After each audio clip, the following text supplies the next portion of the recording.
Buenas tardes, Mariano. En el programa número 44, Capicúa.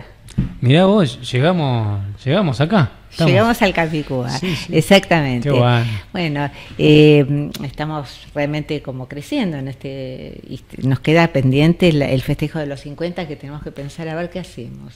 Bien. Te noto como muy interesada en el programa 50, Susana. Sí, pues estoy muy interesada en hacer algún festejo. Bien. Bueno, ¿quién nos acompaña, Mariano? Bueno, nos acompaña hoy la licenciada Patricia Lang. Para mí es como una temática, no sé a vos, pero a mí particularmente me interesa, me gusta, ¿no? La temática del adulto mayor. Es una temática muy actual y quizás en algún momento había estado un poco como dejada de lado, ¿no? Digamos, como que llegamos hasta el adulto y después ya no sabíamos qué hacer. Y en este momento me parece que aparte responde a una necesidad social, que bueno, se extendió la vida, hay muchos más adultos mayores y bueno, que los psicólogos tomemos riendas un poco del asunto me parece que es muy importante. Sí. Bienvenida, Patricia. Muchas gracias. Bueno, nosotros te hemos recibido en otra ocasión y bueno, y siempre es un gusto tenerte aquí. Muchas gracias, muchas felicitaciones por la nueva etapa, así que bueno, veo que el estudio está muy lindo. Bueno, tenemos compañeros nuevos, viste que ya no es tan nuevo, viste, bueno, un placer. Distrito 15 sigue creciendo en todo sentido. Bueno, Patricia, contanos un poco cómo es esto de la comisión, que ya nos has contado en otros momentos, pero bueno, el público se renueva. Bueno, la Comisión de Psicogerontología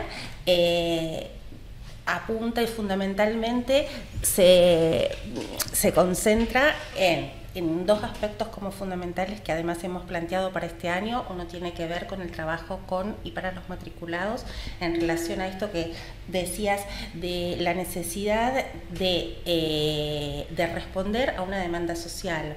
Digamos, los psicólogos siempre hemos sido como muy sensibles a todo, hemos sido muy sensibles a todas las cuestiones sociales. Y esto del crecimiento poblacional no es una cuestión menor porque plantea situaciones específicas a las que tenemos que responder. Digamos, no es lo mismo la etapa de la adultez media, del adulto mayor que de la adolescencia u otra etapa. Entonces, en este sentido, creo que nos tenemos que formar, no estoy segura, digamos que nos tenemos que formar para responder con seriedad, acorde a lo que la sociedad nos está reclamando y nos está necesitando. Patricia, esto requiere investigación porque no hay tantos antecedentes históricos. Bueno, de la psicología es una ciencia nueva, pero por el otro lado, esto de que tengamos, bueno, muchísima población de 80, 90 o más años es una novedad social. Claro. ¿Cómo nos arreglamos los psicólogos con esta etapa de investigación, si se quiere? Y la verdad que es un momento histórico, es el único momento de la humanidad en donde se juntan hasta 4 y 5 generaciones. Entonces esto realmente requiere, es fundamental, una capacitación, un estudio acorde a lo que se está dando además mundialmente. Ya digamos, la ONU plantea que todo psicólogo capacitado en esto que se requiere podrá gestionar programas, proyectos, tanto comunitarios como en ámbitos privados y públicos. Y esto se articula con algo que a nivel mundial es una preocupación que tiene que ver con los objetivos del desarrollo sustentable, que es como esto tiene que ver con que lo que hoy se realice no afecte a las generaciones futuras. Entonces, esto implica para los adultos mayores fundamentalmente trabajar con la prevención. Porque en tanto los adultos, digamos, que podamos empezar a pensar en cómo cada uno quiere envejecer, es empezar a pensar, digamos, en la calidad de vida también. En la medida en que trabajamos por una calidad de vida desde la prevención en todos los aspectos, digamos, vamos a tener menos enfermedades, menos patología, mayor calidad de vida y menos costos a nivel sociosanitarios. Entonces, esto repercute en muchos ámbitos. Y para ello, desde ya, los psicólogos nos tenemos que preparar porque la psicogerontología, a diferencia como de otra rama de la psicología, requiere incluir todos los aspectos que hacen al adulto mayor, digamos, desde su origen, su cultura, sus características personales, las cuestiones clínicas, el entorno cultural, el contexto familiar actual y futuro, la situación económica actual e histórica. Estos son factores, digamos, como la vida es dinámica y tenemos una persona que ha vivido por ahí 70, 80 o más años. Bueno, la verdad que se ha ido nutriendo de toda esa historia. Y a diferencia de los niños, que tienen como más cuestiones en común entre ellos, los adultos mayores tienen mucho más diferencias entre ellos con el mismo grupo etario que los niños. Justamente porque tienen como todo un bagaje de diferencias y particularidades propios de la historia que lo diferencia de los niños en su mismo grupo etario. Entonces eso hace que como profesionales se requiera conocer todos estos aspectos y sobre todo, digamos, entrenarse en la posibilidad de la observación y la comprensión desde un sentido muy amplio, incluyendo todo lo que hace desde factores sociales, económicos, desde lo macro a la persona individual, a la persona. Claro, es una temática como que atraviesa muchos ejes. Te escuchaba y decía, ¿cómo hoy estamos todos tan pendientes de no envejecer, por un lado, ¿no? Salimos a correr todos los días y tratamos de cuidarnos y de alimentarnos. Pareciera que estamos muy pendientes de llegar a ese adulto mayor en buen estado físico y no sé cuánto en realidad nos estamos ocupando también de la parte en cuanto a lo que hace a la salud mental o al estilo de vida, ¿no? Por otro lado. Sí, es interesante lo que vos decís, porque esto a veces tiene que ver con no necesariamente con un prepararse para un buen envejecer. Digamos, creo que en este sentido, justamente hace poco me compartían en relación en las redes un aviso que me decían un artículo que hablaba de pronto se va a curar el envejecimiento. La verdad que si bien la ciencia va avanzando, todavía no hay nada en relación a la inmortalidad. Pero por otro lado, desde una cuestión conceptual, digamos, yo siempre digo, ¿cómo pensamos el envejecimiento, o la vejez, mejor dicho? Porque el envejecimiento es el proceso. La vejez, digamos, es puntualmente donde estamos como parados diciendo, bueno, una persona es vieja o no es vieja, digamos. ¿Por qué tanto tú? Y se opone, ¿no? Ser viejo con el ser joven. Pero digo, acá, ¿qué atribuciones le estamos dando a uno u otro concepto? Porque el hecho de, a veces, o cuando se dice, no, pero lo bueno de que es ser joven de espíritu, o uno tiene la edad que tiene su espíritu. La verdad que cada uno tiene la realidad y objetivamente la edad que tiene. La edad que tiene. El punto es que, más allá de la edad, cómo vive la edad que tiene y qué relaciones, porque parece que en esta contraposición, digamos, no pensamos ni siquiera la vejez o la juventud en función de la cantidad de años, sino en función de los atributos que se le dan. Entonces, si decimos una persona es joven pero es vieja, no, de verdad, es joven o es vieja, o estamos cambiando el concepto. Ser joven no es tener pocos años, sino es vital, tener proyectos, energía y para adelante. Entonces, desde ese concepto, no estamos hablando de la cantidad de años, estamos hablando de un atributo, de una cualidad, a diferencia del envejecimiento, cuando desde el prejuicio se cree que estas cuestiones no aparecen en la vejez. Y la verdad que esto sí es un prejuicio, y es ahí cuando se contrapone o se es viejo o se es joven. Y es ahí cuando tendremos que trabajar desde la psicología en cómo, qué representaciones tenemos sobre todo estas imágenes, ¿no? ¿Sabés qué pensaba, Patricia, cuando vos hablabas? Como si hubiese estado muy asociado lo que es la juventud con la salud y lo que es la vejez con la enfermedad. Sin embargo, por ahí quizás uno de los ejes de trabajo quizás podría ser desasociarlo. Claro, totalmente con la salud generalmente se suele asociar desde otro de los prejuicios a la vejez con enfermedad.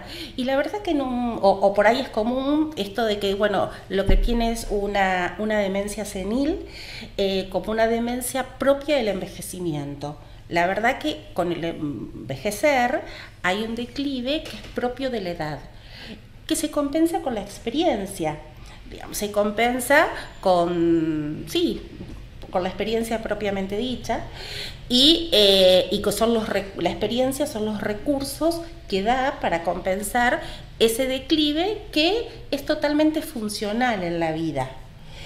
Otro es el declive que ya no es funcional para la vida diaria, que afecta la vida, que interrumpe el curso normal, que la persona ya no puede vivir sola, que requiere de otro para estar bien. Eso es un envejecimiento patológico, entonces ahí sí tiene que ver con la enfermedad. Pero no necesariamente la demencia como representación, digamos, de enfermedad propia que muchas veces se asocia a la vejez, sí o sí tiene que aparecer. Digamos, sí es cierto que a mayor edad hay mayor prevalencia, pero no necesariamente ocurre y aparece en la actualidad con el mayor número porque el aumento poblacional, porque la expectativa de vida ha ido creciendo. Entonces, están apareciendo otras patologías que antes no ocurrían porque las mujeres en el siglo pasado morían a los 40 años durante embarazos y partos.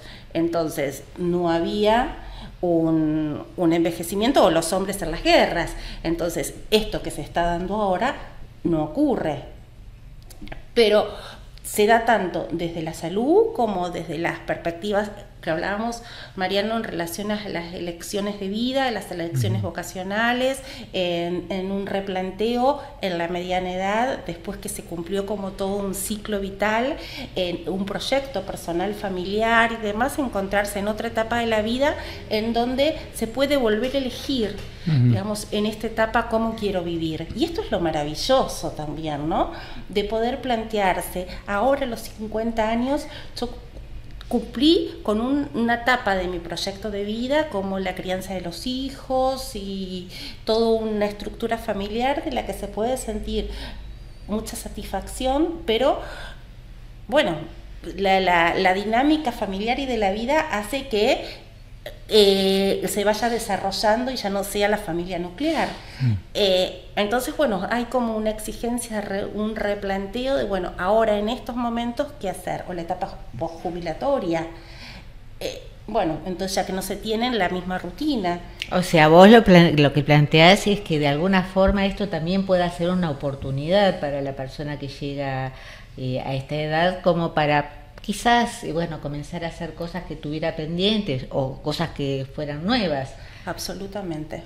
Claro, entonces estamos hablando de la posibilidad de uno elegir cómo quiere ser adulto mayor, cómo quiero vivir mi envejecimiento. Absolutamente. Y no algo como que me toca y no puedo hacer nada frente a eso. Digo, ¿no? Estamos entonces ante la posibilidad de hoy mismo, a la edad que tengamos, poder elegir cómo pensamos ese proyecto de envejecimiento. Claro, desde un lugar activo. Bien. Digamos, no son cosas, digamos, que bueno, ¿qué voy a hacer con la edad que tengo? Digamos, no, digamos, ¿qué quiero hacer? ¿Qué me gustaría hacer? Digamos, ¿qué posibilidades?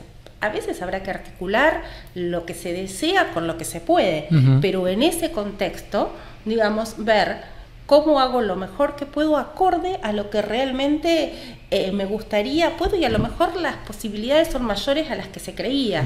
Patricia, vos marcabas esto de, bueno, de lo que se quiere en relación a lo que se puede, pero esto no es algo que pasaría cualquiera en cualquier edad. Sí, claro, totalmente. Claro, digamos, totalmente. Sería algo que, bueno, que en tal caso, bueno, se podrán cosas distintas, pero... Sí, lo que pasa que la diferencia, esto digamos como conflicto aparece en cualquier momento y en muchas áreas, ¿no?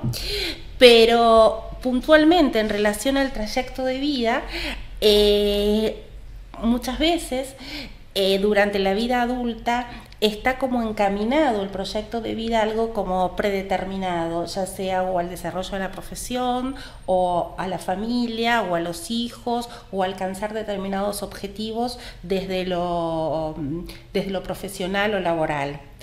Cuando esto de alguna manera se termina este ciclo, ya sea por la jubilación o por la independencia de los hijos, aparece otra etapa, digamos, que ya no está necesariamente marcada por el deber ser.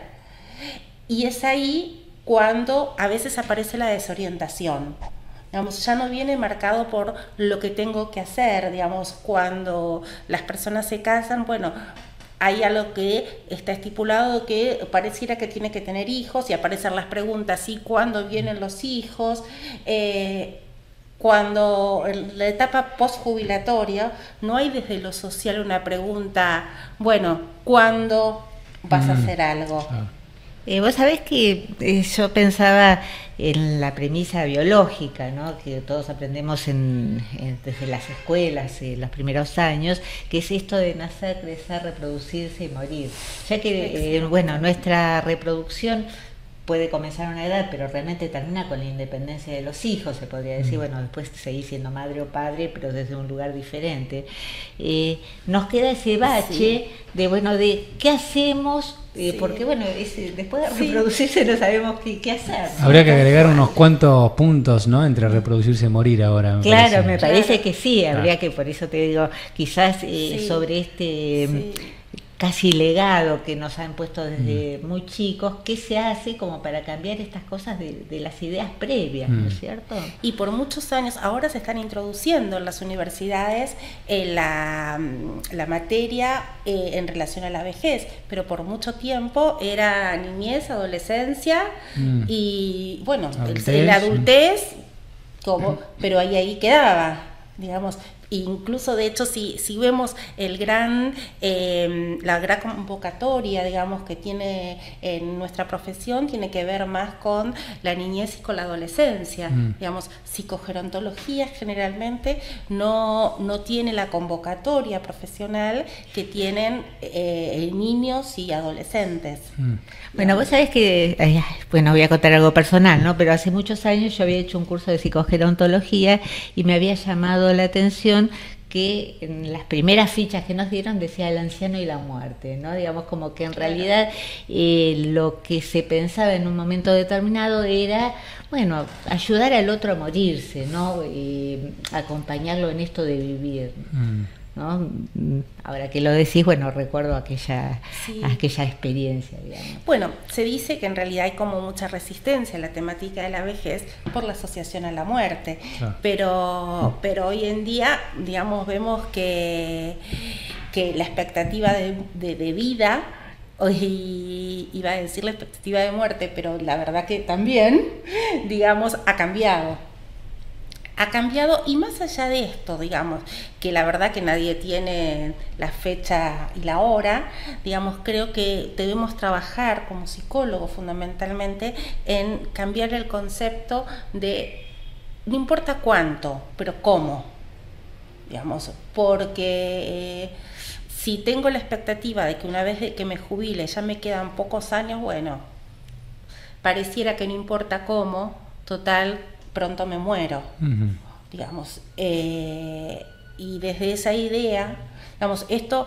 es algo como que está siendo como muy revisado y revertido, sobre todo en relación a los cuidados paliativos. Antes se asociaba el cuidado paliativo con la muerte, con el último momento de vida, y si alguien recibía cuidado paliativo era porque ya no había más nada por hacer. Hoy en día, digamos, se puede pensar, digamos, que el cuidado paliativo se puede recibir desde un primer instante y no necesariamente en una enfermedad que puede ser terminal. Digamos, el concepto de cómo vivir, y esto vuelvo a lo que un poco decía al principio, esto de lo que se está trabajando mundialmente en relación al desarrollo sustentable. Digamos, en tanto trabajo en la calidad de vida, en mi propia calidad de vida, voy a empezar a vivir de una manera en que a los fines de costos y beneficios, digo, no costos no solamente económicos, sino también emocionales, va a afectar menos a las generaciones futuras. El otro día, como trabajando con una colega en función a esto, que ella trabaja especialmente en el tema de desarrollo sustentable, estábamos analizando las distintas culturas, ¿no? Y pensando cómo se da el desarrollo, este tipo de desarrollo sustentable, que es una preocupación a nivel mundial y en todas las áreas, en relación a la vejez, ¿no? Entonces, a mí un poco me llevó a pensar las diferencias entre las culturas orientales y occidentales en relación al envejecimiento, ¿no? La cultura occidental piensa el adulto mayor, espera y hace cargo a los hijos del cuidado de sí mismo, ¿no? Entonces acá vemos que aparece el reproche, la culpa y esto, más allá de que pueda o no puede ir, está como muy enmarañado con toda una historia y el deber que hacerse cargo. Esto necesariamente, como cuidadores principales, afecta tanto el desarrollo, sobre todo laboral, las dinámicas familiares, y a diferencia de las culturas orientales, en donde tienen una concepción los adultos mayores, en donde los hijos deben cumplir con su proyecto de vida. Y si su propio proyecto, y de hecho hay un artículo muy interesante que dice: en Tokio no hay lugar para los viejos. Desde una lectura occidental, claro, es muy prejuicioso lo que nosotros podemos mirar. Yo creía que en Japón a los viejos les daban otro valor, porque sin embargo los llevan a otros lugares.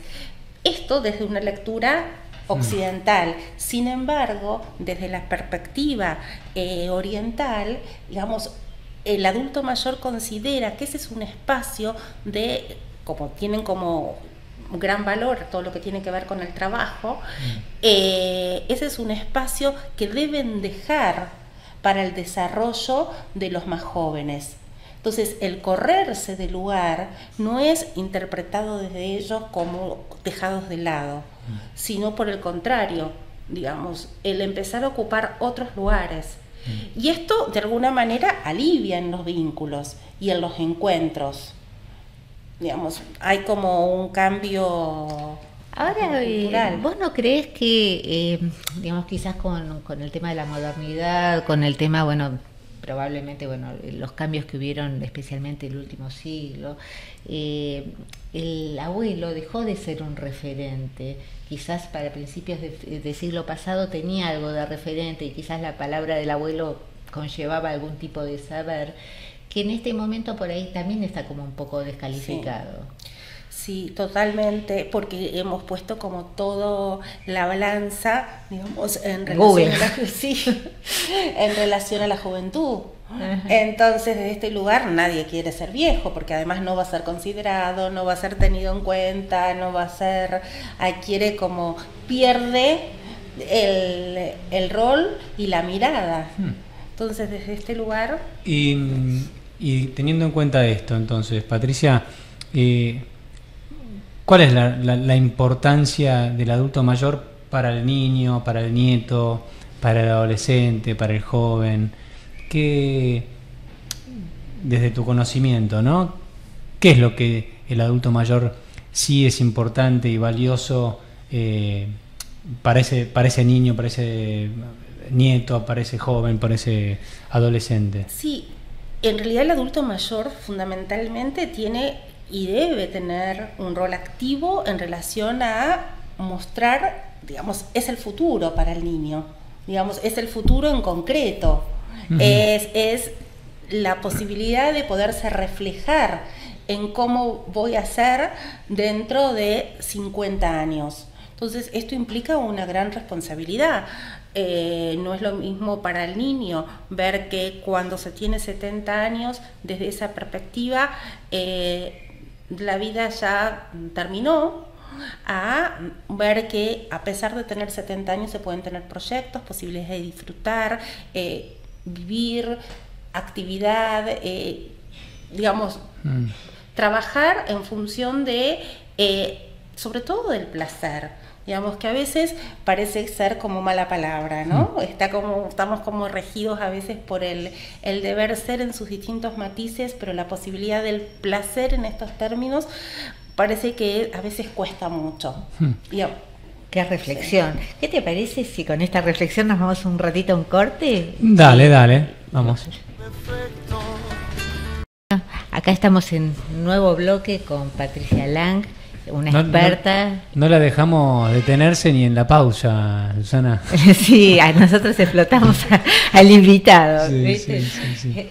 Bueno, Patricia, contanos qué es lo que está haciendo la comisión y qué proyectos tiene para este año.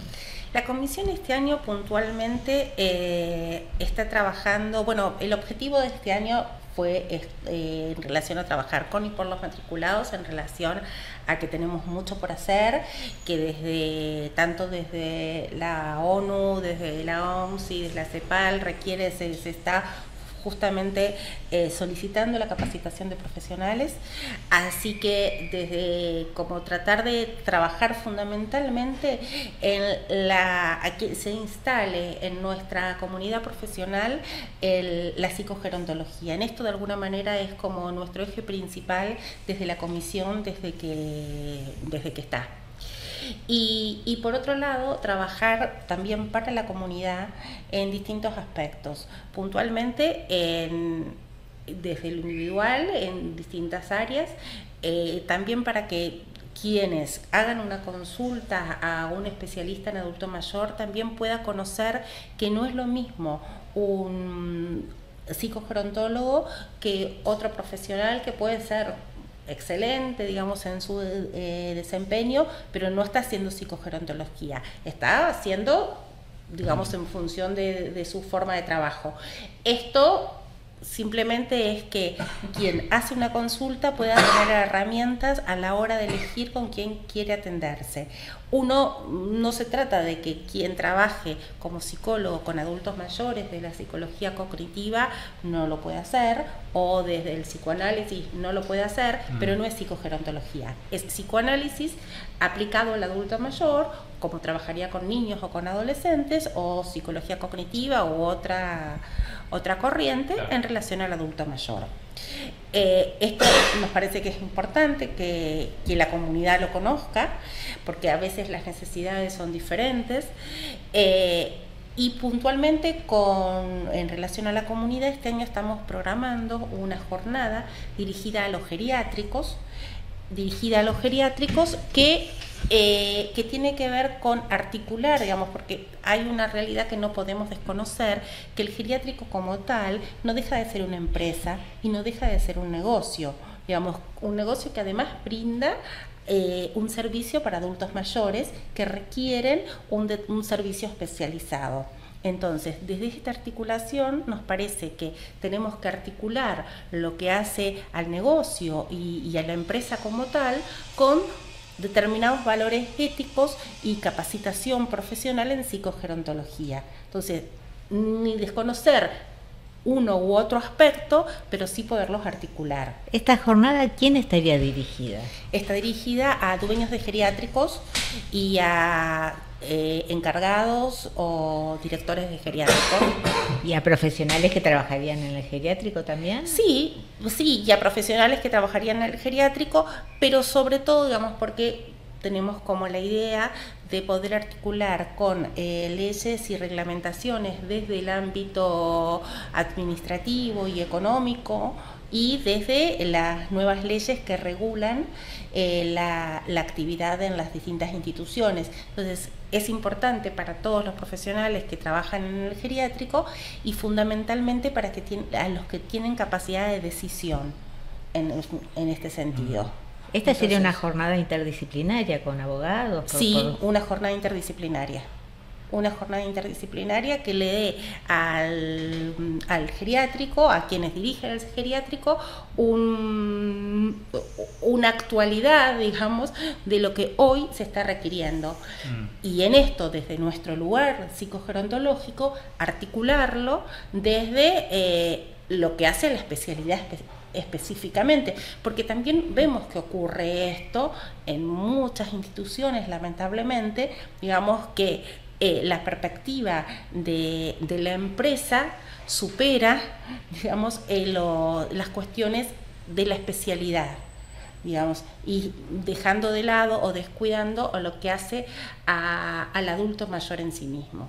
Al bienestar del adulto. Al bienestar. ¿Y tenés idea para cuándo estaría programada? Si va a ser arancelada. Si no tenemos como la fecha definida. No tenemos la fecha definida, esto va a ser en conjunto seguramente con la Municipalidad de San Isidro, así que no tenemos la fecha como definida, así que en cuanto la tengamos les contamos, así... Bueno, cuando la tengas vas a venir a vernos, no nos vas a contar fácilmente. Así que no, todavía nos faltan como terminar como algunos detalles, estamos trabajando en esto, pero fundamentalmente en lo que estamos abocados este año es a esto, ¿no? En la articulación, y desde este lugar, otra cuestión, digamos, que hoy en día es emergente y nos exige, tiene que ver con esto que hablábamos del envejecimiento sustentable, digamos, y en esto también, acá hay como muchas variables que tienen que ver fundamentalmente con los geriátricos y que desde la gerontología en general también tenemos que tener en cuenta,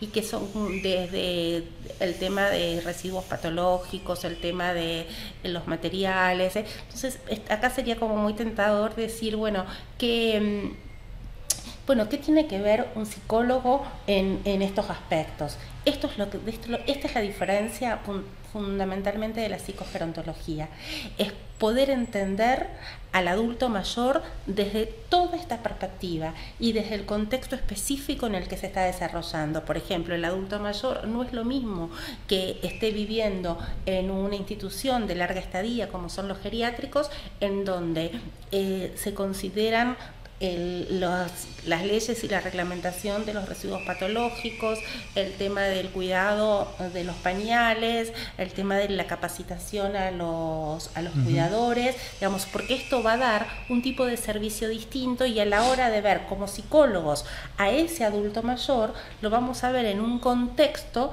distinto que si no se tienen en cuenta estas variables. Entonces, esto es lo que diferencia puntualmente la psicogerontología. Digamos, el poder desde ir a cuestiones que parecen aisladas y que un psicólogo no tendría nada que ver con eso, sin embargo, nos ayuda a comprender el contexto en el que está viviendo esa persona. Patricia, se me ocurre una pregunta que por ahí muchas personas de los millones que escuchan este programa podría hacerte, ¿no? Digo, ¿cuándo una familia debe definir si enviar a un anciano, un abuelo, un padre a un hogar y cuándo no? ¿En qué momento se define eso? ¿Cómo? ¿Existen como algunas características o maneras como más convenientes para esto? La verdad que fundamentalmente es cuando no se puede hacer cargo del cuidado, del cuidado adecuado. A veces el cuidado pasa fundamentalmente en los casos de personas con dependencia absoluta que requieren, por ejemplo, el cambio de pañales. Esto requiere además cuando no hay, hasta ese momento ha habido como un solo cuidador o un cuidador principal, a veces no se puede hacer cargo. A veces desde lo físico, porque no se lo puede movilizar para darle un cuidado y una higiene adecuada, y otras veces desde el agotamiento y el estrés que genera en el cuidador. Entonces, por eso es tan importante cuidar al cuidador, porque esto genera también el alto nivel de estrés que genera cuidar a una persona, claro, con enfermedad física o cognitiva, lleva a un desgaste en el cuidador. Entonces, estas son situaciones en donde a veces es importante la institucionalización para cuidar a todos. Yo siempre digo que no se trata de cuidar solamente al adulto mayor desde nuestras perspectivas psicogerontológicas, sino cuidar a todos. Digamos, claro, no se trata que uno esté mejor a costa del otro. Tienen que estar bien todos. Y este es un trabajo nuestro, puntualmente, como psicólogos dedicados La sociedad todavía igual tiene prejuicios respecto a llevar a un anciano a geriátricos, ¿no? La verdad que el mejor lugar para una persona es su casa, digamos. Pero esto también es relativo porque esto depende también de la historia, hay familias en donde se sabe que a partir de determinada edad van a ir a una institución y esto se vive de esta manera, y hay familias en donde se ve esto como un abandono. Esto a veces depende un poco de cada familia y por supuesto el adulto mayor es parte de esto. Entonces, cómo va a vivir esta institucionalización es parte en relación a estos significados compartidos. Entonces, y en esto lo que sí es importante, digamos que esto es algo que es difícil y que a veces no se practica, la gran mayoría de las veces no se practica, es que se realizan institucionalizaciones compulsivas. ¿Qué significa? Que, por ejemplo, hay un adulto mayor que se fracturó la cadera, está internado, entonces de repente decimos, bueno, ¿y ahora qué hacemos? No lo podemos llevar a casa. Entonces, pero él no quiere ir a un geriátrico, entonces lo tenemos que llevar desde acá, porque si lo llevamos a casa, después ¿cómo hacemos para volverlo a llevar al geriátrico?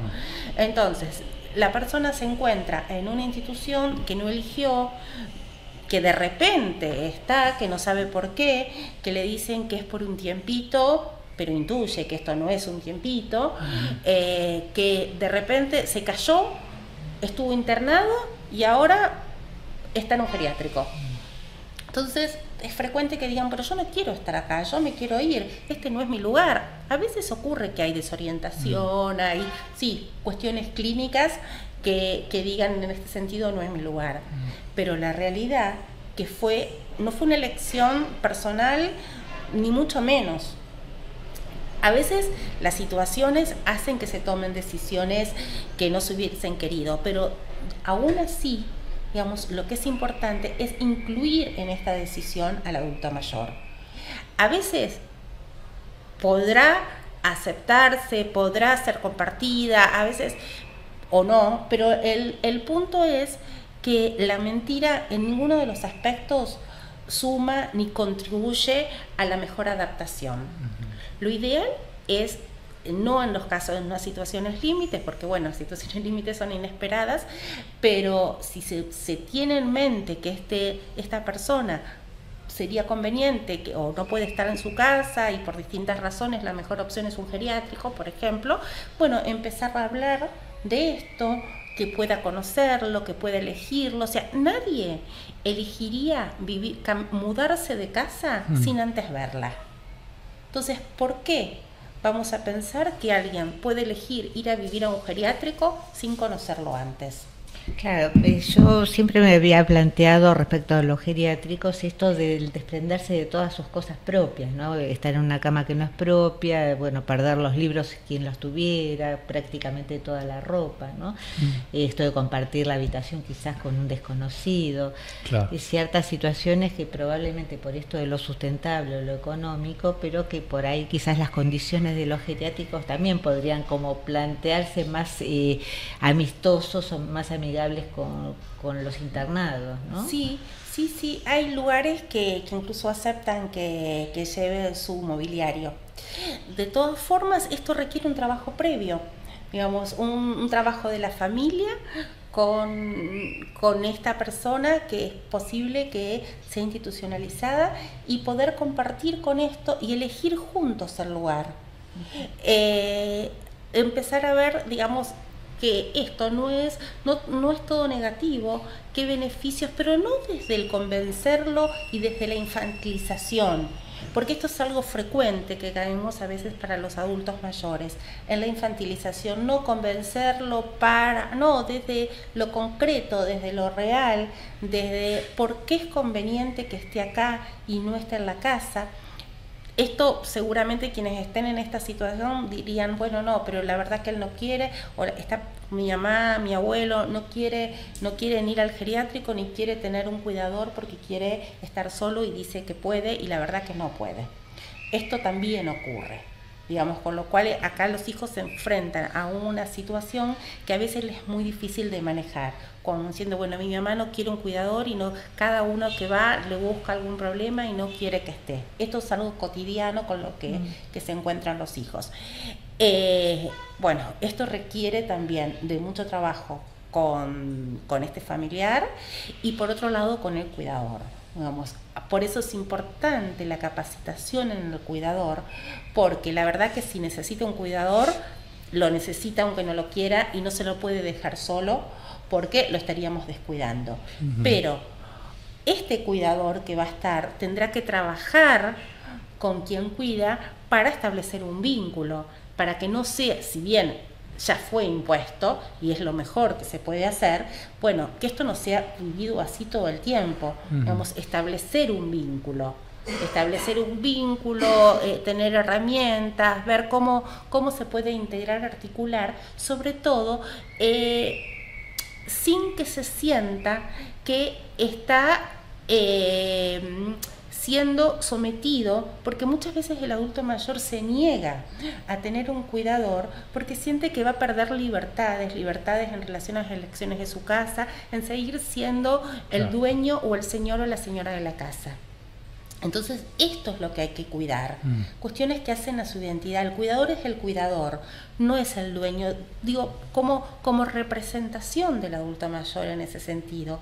Digamos, lo que no quiere es perder esto su lugar y ser como ubicado en un lugar de mucha... De cierto sometimiento. De cierto sometimiento y de mucha infantilización. Esto que es tan frecuente escuchar. Por otro lado, bueno, ahora que mis padres son grandes y están enfermos, me convertí o nos convertimos en padres de nuestros padres. La verdad que y esto también es algo que hay como una subestimación y un correrlo de lugar. Los padres son los padres, más allá del lugar que tengan, y los hijos son los hijos. Pero ahora hay un momento en donde el hijo adulto tendrá que hacerse cargo del padre. Pero no es que va a ser padre de su padre, sino que es el hijo adulto que se está haciendo cargo del cuidado de su padre. Entonces, ahí nos ubican roles distintos y establece relaciones distintas. Qué interesante, Mariano, todo lo que se está haciendo y lo amplio que es el tema de la psicogerontología, porque toca no solamente lo interdisciplinario, sino toda la familia, y seguramente comenzar a pensar las cosas de una forma distinta, comenzar a replantearnos cosas que, bueno, que quizás lo cotidiano viene diciéndolo o imponiéndose desde otro lugar. Ya que estabas hablando de lo intergeneracional, el año pasado hicieron una jornada muy linda. A ver, ¿nos querés contar en esto de articular los nietos con los abuelos? Respondiendo incluso a la pregunta de Mariano de antes. El año pasado hicimos una actividad en relación a la relación abuelo-nieto, porque pensamos que el concepto de la vejez se va cambiando desde los inicios, digamos. Cómo quiero envejecer y cuál es mi expectativa de vida. No lo empezamos a pensar a los 40 o a los 50 años, sino que hay que empezar a incorporarlo como un ciclo más de la vida desde el inicio. Entonces, nos parece que en este sentido la relación abuelo-nieto es fundamental. El año pasado hicimos varias actividades, fueron unas charlas en donde invitamos a la Comisión de Integración Escolar y a la Comisión de Género. Después hicimos algo como que fue muy lindo en relación al pedido de fotos de los matriculados con sus abuelos o con sus nietos, en donde podíamos visualizar, porque en nuestro tiempo, por otro lado, la imagen es una impronta que se nos impone, ¿no? Hoy en día la imagen tiene como mucho valor, y ver las imágenes en el encuentro abuelo-nieto, o sea, habíamos solicitado fotos que reflejen el encuentro abuelo-nieto, y la verdad que hubieron fotos como muy lindas, y quienes llevamos las fotos, ya sea de abuelos o de nietos, era con un gran orgullo, ¿no? El poder mostrar a mi abuelo o a mi nieto o sea, que tengo este vínculo, porque además son vínculos únicos. Y vemos que personas hoy muy añosas y que han tenido una relación estrecha con sus abuelos, los siguen recordando como vínculos únicas, que no tiene que ver ni con la relación con los padres, ni con los amigos, es como un lazo que no se establece con otras personas. Y esto tiene que ver, entre otras cosas, con esta diferencia que es generacional, digamos, ¿no? Esta brecha tan amplia y lo maravilloso, digamos, es poder lograr el encuentro. Pero acá el rol y en este sentido la responsabilidad la tiene el adulto. Es el abuelo el que tiene que empezar a tener la iniciativa y dar lugar a esto, ¿no? Digamos, por eso es tan importante, digamos, que los adultos mayores puedan tener conciencia de su responsabilidad en la sociedad y su responsabilidad para con los chicos en función a cómo se quiere envejecer. En esto creo que también tenemos como mucho para trabajar desde nuestro lado, ¿no? En distintas áreas. Sí. No, se me ocurría, cada vez me parece que vamos a escuchar más palabras como chosno. Sí, ¿no? claro. Cada vez vamos a escuchar más ese tipo de palabras que estaban fuera de nuestro léxico por ahí, ¿no? Y que también, va a comenzar a armar vínculos distintos, porque por ahí no hay mucho estudiado sobre la relación del chosno con bueno, realmente todo muy interesante. Bueno, vos sabés que nos quedamos cortas con el tiempo. Pero yo tengo una película para recomendar. ¿Cuál? Por ahí vos también, Susana. Que ahora, después de escucharte a vos, Patricia, la empiezo a mirar de otro lado. Yo creo que el oyente que la vio la puede volver a ver y yo creo que va a mirar otras cosas, ¿no? Hay una película que se llama algo así como El asombroso caso de Benjamin Button, que es el caso, actúa Brad Pitt, es el caso de un bebé que nace anciano y hace, digamos, todo el ciclo de la vida al revés. Termina siendo un bebé y muriendo como bebé y nace como un anciano sabio. Muy interesante. Ahora me parece más interesante que antes esta película. Sí, yo la he visto y la verdad que me pareció muy buena en su momento y con esto se puede hacer una relectura también muy interesante. Bien. Y ya que estamos invitando a la gente, hay una película, creo que es de origen coreana, que se llama Volviendo a casa, que también marca la diferencia generacional y la diferencia de las culturas, bellísima, y que quizás con todo lo que se estuvo hablando uno le podría dar una visión diferente. Una película ahora que se vienen las vacaciones para ver abuelos con los nietos. Sí. ¿Por qué no? En familia. Bien. Bueno, muchísimas gracias y te esperamos antes de la jornada para que nos vengas a contar antes y después. Bien. Y quedan invitados, digamos, todos los matriculados que deseen integrarse a la comisión. Bien. Que tenemos mucho por hacer. Bien. Bueno, muchas gracias. Muchas gracias. Gracias. Nos vemos.